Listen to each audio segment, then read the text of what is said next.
playground teacher to the treasurer of the union. And I've been on strikes. I started in 1977 as a playground teacher, and I've been on every strike since then. The last strike I was on was in 1987 when we were out 19 days, and I don't know how many of you guys remember that day, but some of you all do. And everything that we've gotten, we've had to walk through. So the things that are facing, the dangers that we're facing now are charter schools and the Board of Education. We have now like a two-tier system of schools. We have the CPS schools here, and we have the charter schools. And one of the speakers said the charter schools don't do any better than we do, but they're getting all our money. I was looking at the board reports. They have about 8 new charter schools that they're giving over $5 million to. And we have a crisis where they're letting our teachers go that we know have a great track record, but they're putting all that money into charter schools. But what we need to do is, we're going to have to fight. We've got to get out there and fight Mayor Daley and Huberman. Those guys, we have 27,000 active members. We're going to have to organize and get our message out to those guys to let them know they can't balance the budget on the backs of the teachers and PSRPs. They're taking the CPS and the charter schools are taking our resources from the public schools.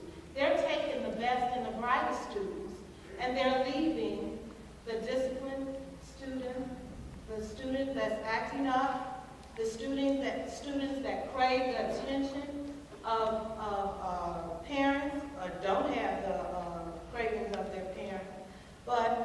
And the charter schools get the best students. They leave the special ed students behind, and I thought we didn't leave any children behind. No students behind. But we need to get in there and fight the board so that we can stop having these charter schools. We have a system now, a school system that's separate but unequal. But if we were together as a union, not fighting each other, then we would be in there fighting for your jobs, the PSRP, the teachers' jobs, the PSRPs, and the students. Without great teachers as yourself in the forefront, then our schools are nothing. The CSDU pledges to fight. And if we have to fight, we got to fight for that contract book. There are some loopholes in that contract book, a lot of gray areas, but we have to get our contract, we have to write a contract that has no loopholes, that everything in there is not up for interpretation. The contract book should say true job protection. That's what we want. You guys should not lose, or anyone that's under the CTU contract should not lose their jobs because of no reason of their own. If they close the school, the Chicago Board of Education should place you in a position, teachers or PSRPs.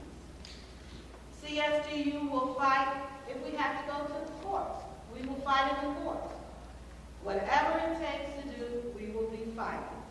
If we have to go to the streets and make our plight known, we will be out in the streets fighting just like everyone else. If you notice on the television lately that law in Arizona, those people organized, they're out there.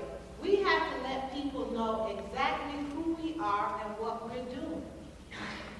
I pledge to you guys, that we have to fight and we have to stop the board from taking our members out of their jobs, reassigning them, making them leave, take pension early, and they're not even ready.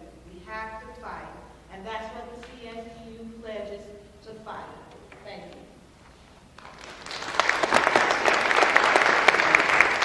Next is Karen Gordon.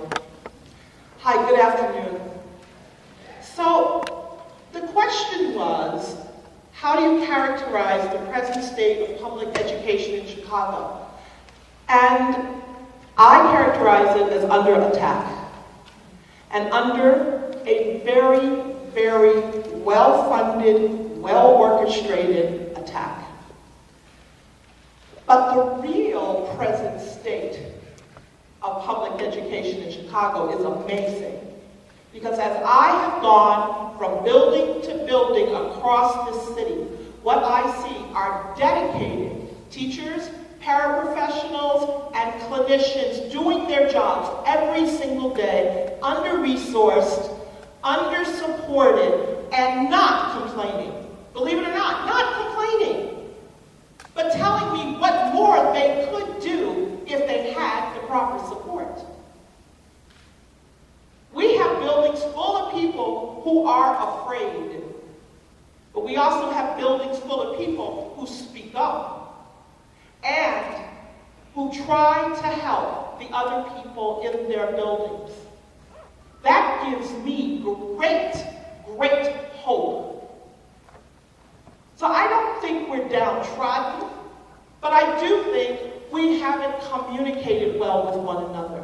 And certainly our union leadership is at the forefront of keeping information from us. So, what is CORE? Where did we come from? We started out as a group of teachers just studying the problem. The main problem is privatization. Let me say that again, because everyone in this room could easily be a victim of it. Privatization. Privatization is something that has been going on a regular basis throughout this entire planet, not just Chicago. And let me tell you, as I said, well-funded, well-resourced, they're after your jobs because they want to do what you do on the cheap.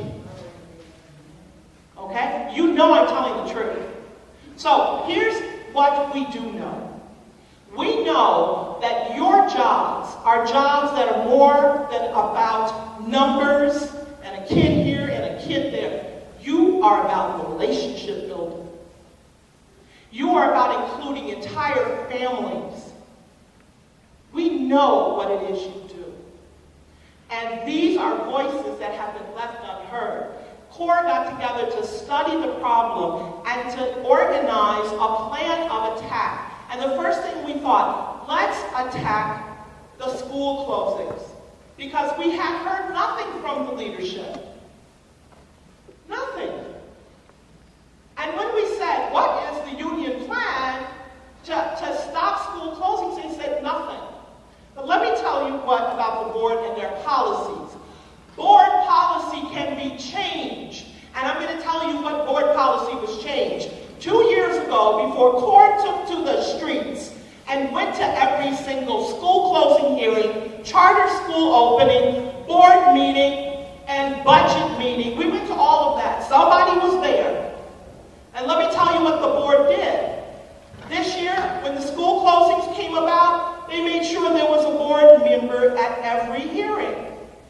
That's new, never happened before. They even apologized. They said, we did this in a flawed process. They never even bothered to read the transcripts of the hearings. Board policy can change if it's the will of people making them change. But as long as we sit quiet, nothing will happen.